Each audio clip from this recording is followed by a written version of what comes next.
The card was already yellowing at the edges when Victor Langford found it, propped against a cold stainless steel fruit bowl that had never held anything but imported oranges no one ate. He had come down to the penthouse kitchen at 3:17 a.m. because the silence upstairs felt like a coffin lid, and the only light came from the under-cabinet LEDs that turned the marble counters the color of a morgue. The envelope said Mr. Langford in a handwriting he didn't recognize, round, careful loops the kind a child practices in second grade. Inside was a single sheet of drugstore cardstock, a faded kitten wearing a party hat and the printed words wishing you joy on your special day. Beneath in the same earnest cursive. Happy 47th, sir. Thank you for letting me take care of Mia these 3 years. I know you're busy saving the world. I hope someone saves a slice of cake for you. Rosie. Victor stared at the kitten until its grin looked obscene. He had forgot his own birthday. Again, Mia, his 8-year-old, was asleep in the east wing under the watch of the night nanny he paid triple to stay invisible. Rosie was the day nanny, the one who arrived at 6:00 a.m. with a canvas tote full of construction paper and glue sticks, the one who left at 6:00 p.m. sharp because the agency contract said so. He could not remember the last time he had spoken to her beyond, leave the schedule on the island. He carried the card upstairs like contraband, past the Rothko that cost more than most people's houses, past the glass wall overlooking a city that never slept but never looked up either. In his study he locked the door, sat beneath the greenish glow of 3 monitors, and opened the Nannycam archives he swore he would never use. The timestamp read 7:42 p.m., 2 hours after Rosie's shift ended. There she was, alone at the kitchen table, cutting tiny triangles from purple foil to make a crown for a doll. She hummed something minor key off tune. When the crown was finished, she set it gently on the doll's plastic head, then wrote the card. She wrote it slowly, tongue poking from the corner of her mouth the way Mia did during spelling tests. When she sealed the envelope, she pressed a kiss to the flap, a reflex so quick she might not have known she did it. Then she left, pulling the door until the latch clicked like a period at the end of a sentence. She was afraid to speak aloud. Victor rewound the clip and watched it again and again. At 4:05 a.m. he opened the payroll portal and looked up Rosie Delgado, 29 years old, hired through Kinder Care Elite. Hourly rate $22.50, no benefits because she was part-time flexible. Address, a studio apartment in Queens, 47 minutes by subway if the trains felt generous. Emergency contact, none listed. Notes from prior families, reliable, creative. Child lights up when she arrives. One red flag from a hedge fund wife in Greenwich. Overly familiar, please remind staff boundaries. Victor closed the laptop. The kitten card lay on the desk like a crime scene photo. He told himself he would handle it in the morning. Morning came and the city roared back to life with sirens and stock tickers. His assistant Priya slid the day's briefing across the table. Tokyo at 9, London at noon, earnings call at 3. Victor nodded, signed where the post-it flags told him to sign, and asked, casual, the way one asks about the weather, any chance Rosie's still in the building. Priya didn't blink. She clocks out at 6. It's 8:12. Ask her to stay late, double overtime. Tell her Mia needs help with a project. Mia was already at school. Priya knew it. Victor knew she knew. She tapped something into her phone anyway. Rosie appeared at 6:03, cheeks flushed from the October wind, wool coat too thin for the season. She carried the same canvas tote, now stuffed with library books whose due dates were highlighted in anxious neon. Victor met her in the foyer because he didn't trust himself to wait in the kitchen where the card had sat. Miss Delgado, his voice sounded like it belonged to someone else, boardroom baritone, 0 decibels of warmth. Rosie's eyes flicked to the security camera above his shoulder, then to the floor. Mia's science fair isn't until. It's not about Mia. He held out the birthday card. This was unexpected. Her face cycled through emotions faster than the trading algorithms he lived by: confusion, recognition, mortification. I'm so sorry, sir. The agency says no personal gifts, but the store only had the kitten one left and I thought. She reached for it as if to reclaim evidence. He pulled it back. You stayed late to make a paper crown for a doll. Rosie's shoulders folded inward. Mia said Mr. Sprinkles was sad because he didn't have a birthday. I didn't charge the time. I clocked out first. Victor looked at the woman in front of him, 5'2" in scuffed sneakers, curls escaping a knot held together by a pencil, and felt something tectonic shift inside his ribcage. He recognized the expression she wore, the same one his mother had worn the night she told 8-year-old Victor that Daddy wasn't coming back from the hospital, apologetic for existing. How much do you make after taxes? He asked. The question was so far outside protocol that Rosie laughed once, a nervous puff. Sir. Ballpark. She named a figure that wouldn't cover the property taxes on his Hamptons house. He felt the shift again, harder this time. Effective tomorrow, you're salaried. 75,000 full benefits 401k match. You'll have a classroom on the third floor, whatever supplies you need, and you'll eat with us. No more bringing your own sandwich in Tupperware. Rosie's mouth opened, closed. Mr. Langford, I can't. I have another family in Astoria, 3 kids, they count on me. Offer them a replacement at double your current rate. I'll cover the difference for a year. He was making it up as he went, the way he once gambled on a bankrupt microchip startup and turned it into a billion-dollar IPO. Only this time the asset had freckles and a voice that cracked on the word sir. Rosie studied him the way a deer studies headlights. Why? Because I'm 47 and the only creature that remembered I was born is a plastic doll, he thought. Because my daughter calls the doorman uncle and doesn't know my favorite color. Because I have more money than Croesus and less joy than the night janitor. He said none of it. Instead, Mia needs consistency, you're it. Rosie's eyes filled so fast it startled them both. She turned away, pretending to adjust the tote strap. I have to give notice, 2 weeks. Take 3 paid. She nodded once, a small, stunned movement, and fled before he could see her cry. The next morning, Victor canceled Tokyo. He told Priya to move London to Zoom. Then he did something he hadn't done since business school. He went to the grocery store. He stood in the cereal aisle paralyzed by choices until a grandmother in a Mets cap took pity and handed him a box of off-brand cinnamon oats. Kids like the bear on the front, she said. He bought 6. Rosie arrived at 7:00 a.m. sharp, eyes puffy but chin high. She found Victor at the stove attempting pancakes. The batter looked like wet cement. Mia sat on a stool swinging her legs, already wearing the purple foil crown. Rosie, Mia launched off the stool and into Rosie's knees.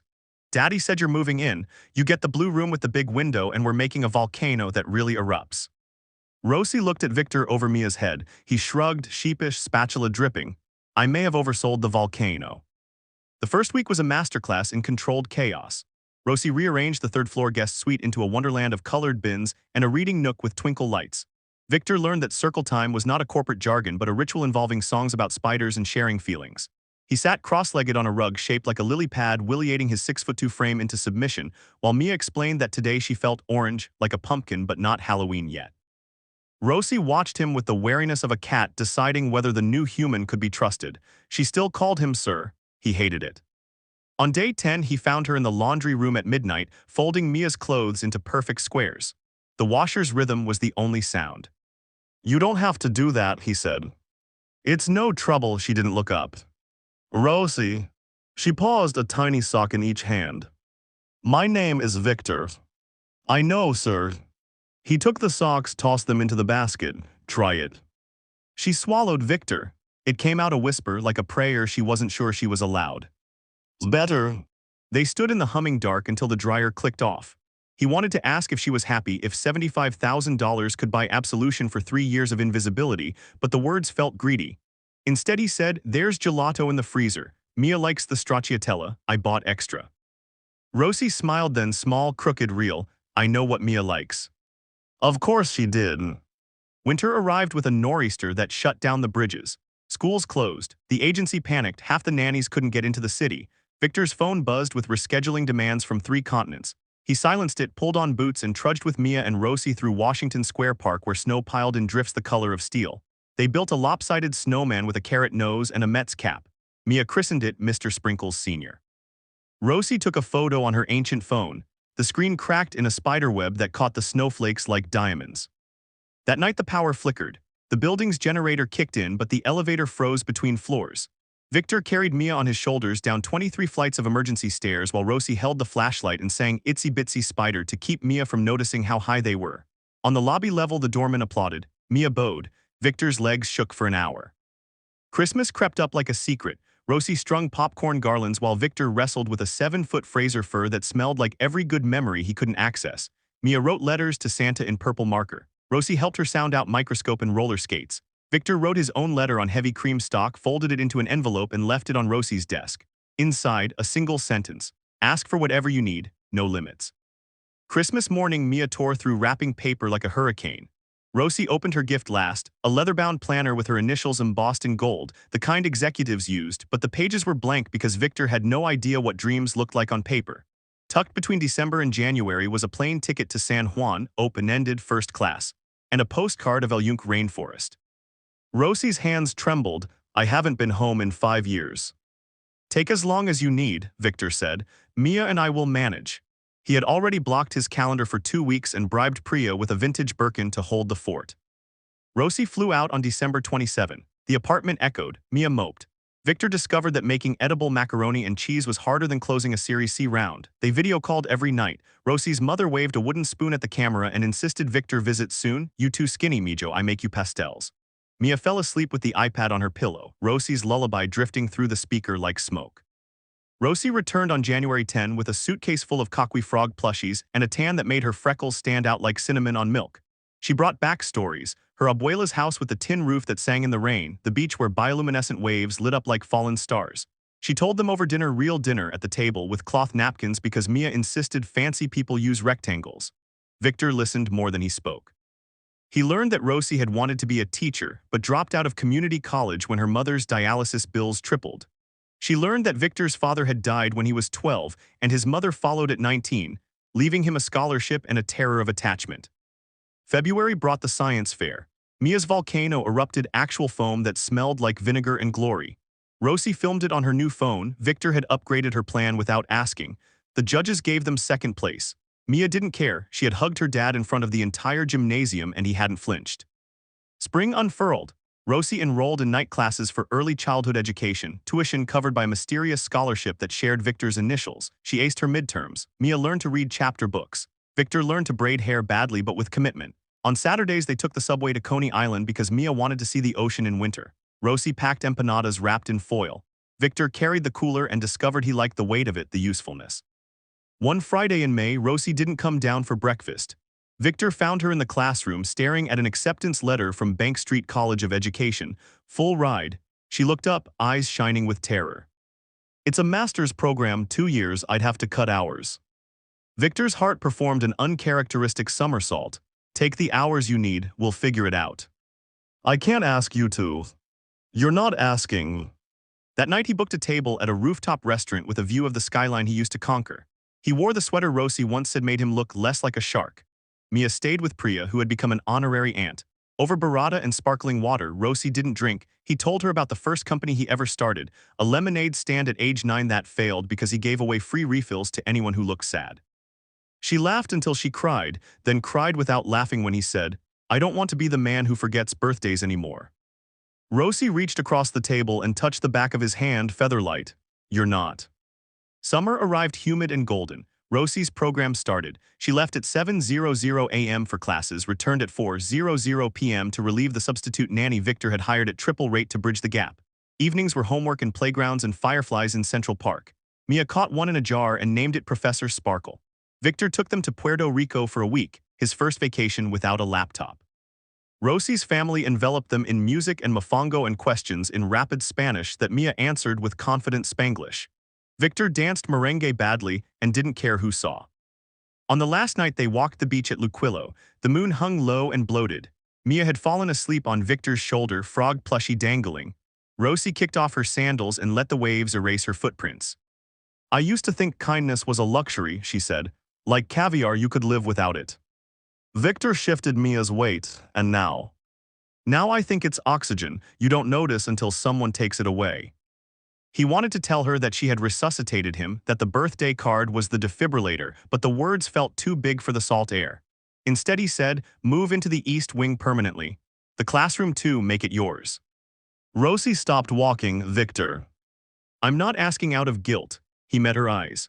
I'm asking because the apartment is too quiet when you leave, because Mia asks for you in her sleep, because he stopped, throat raw, because I want to see what happens when we stop pretending this is just a job. Rosie studied the horizon where the sea met the sky in a line that looked breakable. I'm terrified, she whispered. Me too. She took Mia from his arms, settling the child against her hip with the ease of long practice. Then she reached for his hand. Her fingers were calloused from cutting construction paper, warm from the sun. They stood like that until the tide soaked their jeans. Fall again, Rosie's second semester. Mia started 3rd grade. Victor's company went public. The IPO raised $1.2 billion. The headlines called him a titan. He read them in the kitchen while Rosie graded papers and Mia practiced cursive. He closed the tablet. One October morning, exactly 1 year since the kitten card, Victor found another envelope on the kitchen island. Same drugstore cardstock, same careful cursive. Inside, a hand-drawn picture of a snowman wearing a Mets cap and a crown. Beneath, Happy 48th Victor, thank you for letting me stay. Love, Rosie and Mia. He laughed so hard Mia came running to see if he was okay. Rosie followed, drying her hands on a dish towel. Victor pulled them both into a hug that smelled like pancakes and possibility. Later, when the city sparkled below and the monitors in his study stayed dark, he opened a new document on his laptop. Subject line, Langford Foundation. Mission to fund nannies, teachers, and caregivers who keep the world turning while the rest of us chase commas. Seed money, $100 million. First scholarship recipient, Rosie Delgado, for whatever came after the master's, PhD, school of her own, whatever she dreamed on those blank planner pages. He hit send before he could overthink it. That night, Mia fell asleep between them on the couch during a movie about talking dogs. Rosie's head rested on Victor's shoulder, her breathing soft and even.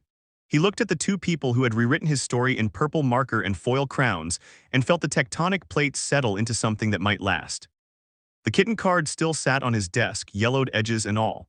Sometimes he touched it when the old loneliness crept in at 3:00 a.m. It reminded him that second chances often arrive in drugstore envelopes, written by hands that have every reason to stop believing in birthdays. And if you're still here, breathing with them through the snowstorms and the science fairs and the quiet terror of choosing to be seen, hit that like button. Subscribe because there are more stories where lonely doors open and ordinary miracles walk through carrying canvas totes and paper crowns. Turn on the bell so you don't miss the next one. We'll leave the light on.